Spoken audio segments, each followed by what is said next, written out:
পর্যায়ে আসতে অনেক ত্যাগ, অনেক কোরবানি দিতে হয়েছে। বাংলাদেশ জামাত ইসলামী বিশ্ববরণ্য আলেম, জ্ঞানী, যারা বিশ্ব নেতৃত্ব দেওয়ার মতো যোগ্যতা রাখে, এই মানুষগুলোকে আমরা হারিয়েছি। সর্বশেষ যে 24 জুলাই আগস্টের আন্দোলন, এই আন্দোলনে 2000-এর মতো ছাত্র, যুবক, শ্রমিক, জনগণকে আমরা হারিয়েছি। সবাই রক্ত দিয়েছে।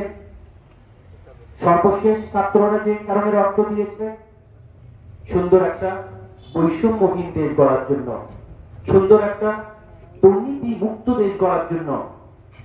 এদেশে যেন একজন ব্যবসায়ী ব্যবসা করে, তাকে যেন কোন প্রকারে কেউ চাঁদা যেন তাকে দাবি না করে।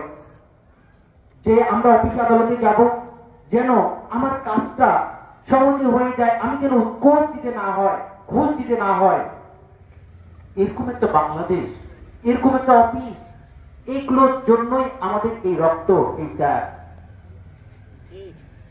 সামনের নির্বাচনটা সেটি আমাদের হাতছানি দিচ্ছে।